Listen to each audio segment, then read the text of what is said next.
chaos, and danger. Those are the first words that come to mind whenever people mention northern Myanmar. A grim and lawless land, its very name sends chills down the spine.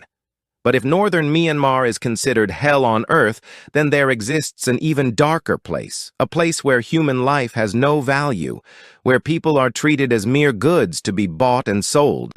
That place is Wadi, and you are watching the Mystery Cases channel, where we together explore the most mysterious cases, the most thrilling stories. And as usual, before we unravel the mysteries in today's case, please leave a like and a subscribe to support us. Now, let's begin. Our story today centers around a Taiwanese businesswoman named Xiao Boy.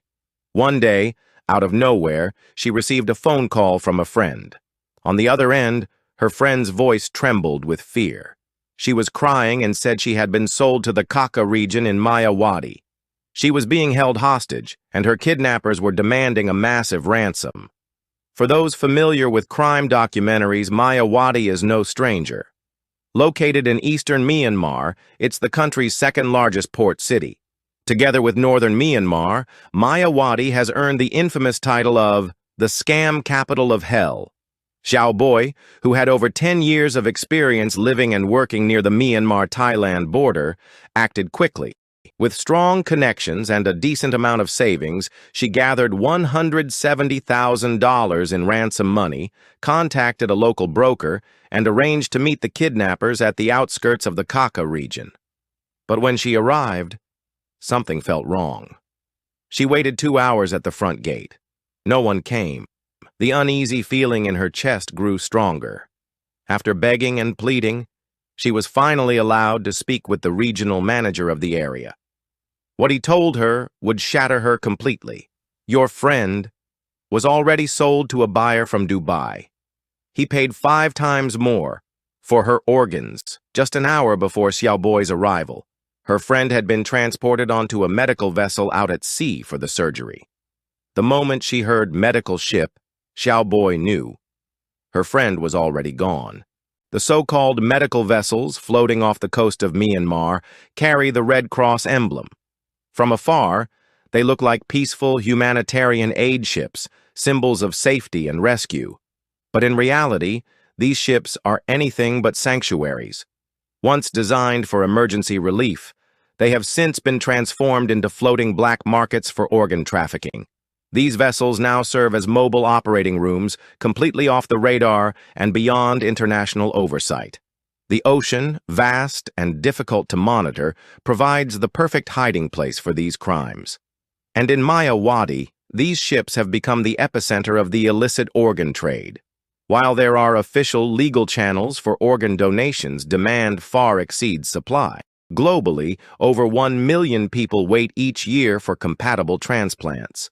Among them are countless wealthy and powerful elites, people willing to pay astronomical sums to obtain a life-saving organ, no matter where it comes from. This is what fuels the black market. In these circles, everything has a price. Corneas, kidneys, even skin. If it exists on the human body, it can be sold. For example, a single kidney here can fetch up to $1.65 million. A lobe of the liver? Also worth millions. And every other organ has its own market rate. To the rich, money is meaningless if it can't buy more time. For them, survival is priceless, and they are more than willing to pay whatever it takes, never asking where the organs come from. So where do these organs come from? From the piglets. In northern Myanmar, the term piglet refers to people trafficked into scam zones, those considered useless by the criminal networks. Once they are no longer profitable, they're discarded, often sold into the organ trade. For many victims, getting kidnapped and sent to a scam compound is just the beginning. The real nightmare unfolds afterward, as they fall deeper into a cycle of captivity, exploitation, and eventual disappearance. Every person lured or kidnapped into northern Myanmar becomes trapped in a circle of hell designed to extract every last ounce of value from their body and soul. As soon as a victim sets foot in one of these scam compounds, they lose all freedom.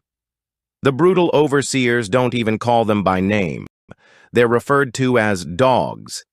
If a victim disobeys orders, they're beaten viciously, sometimes until they can't even scream. Once the fear is firmly implanted, the next phase begins. Training. Those deemed obedient enough are taught to become online scammers. They're drilled in sophisticated fraud techniques, targeting people across the globe. But make a mistake, forget a script, get lazy, then it's back to the beatings, with electric rods, leather whips, or worse. Once trained, they begin work, but it's not freedom. In fact, their life becomes even more confined. These dogs are locked inside their workstations 24/7. They're only allowed to use the restroom at scheduled times. Their only task is to call, message, and deceive strangers, trying to scam thousands, sometimes millions, of dollars. Their performance is monitored. Each person is assigned a quota. If they fail, they're punished, and in many cases, dismembered. In this hellhole, there is no mercy, no second chances.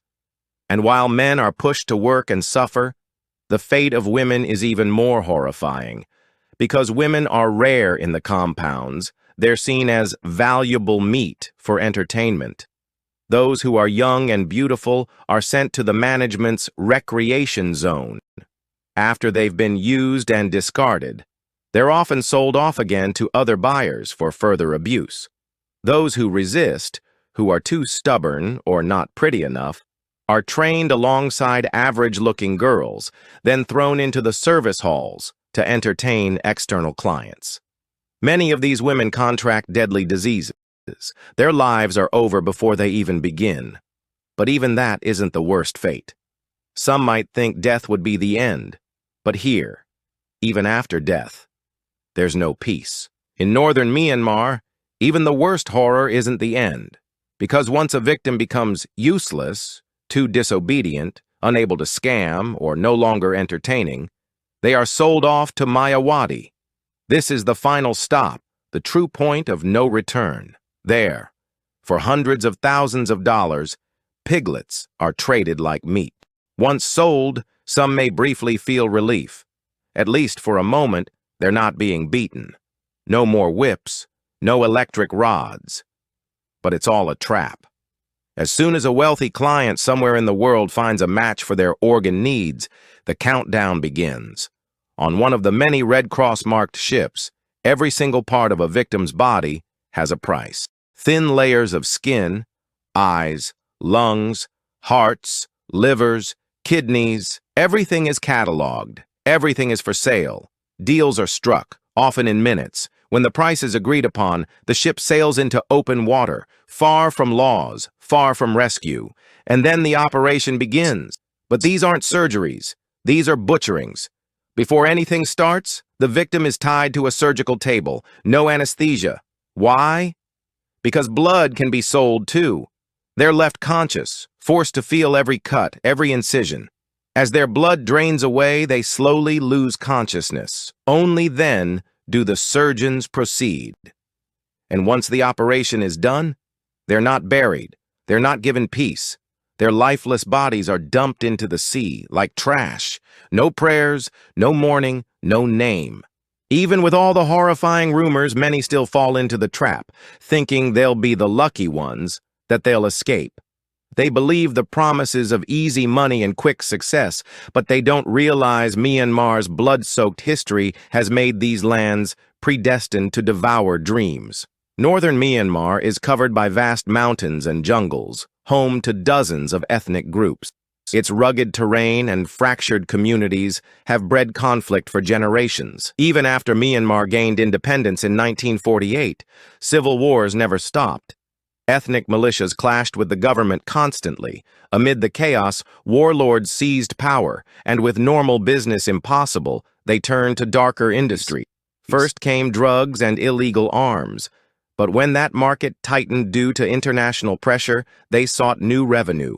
That's when they found a gold mine: cyber scams. Around the time China launched a nationwide crackdown on online scams, many fraudsters fled across the border into northern Myanmar.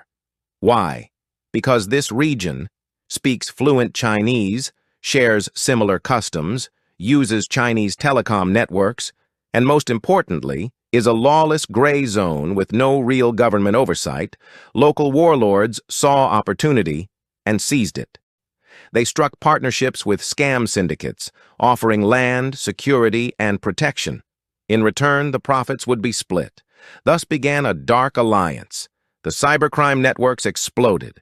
From simple fake calls to elaborate schemes using fake government agencies, banks, delivery companies, and romance traps on social media.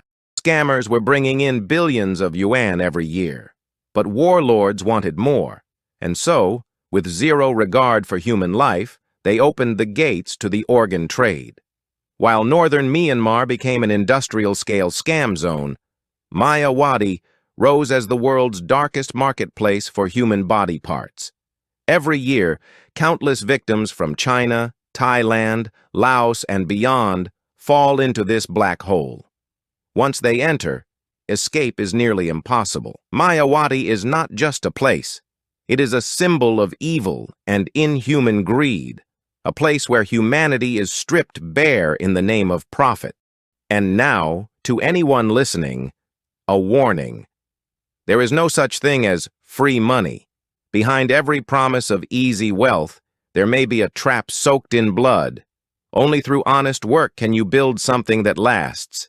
Stay alert, stay skeptical, and most of all, stay human.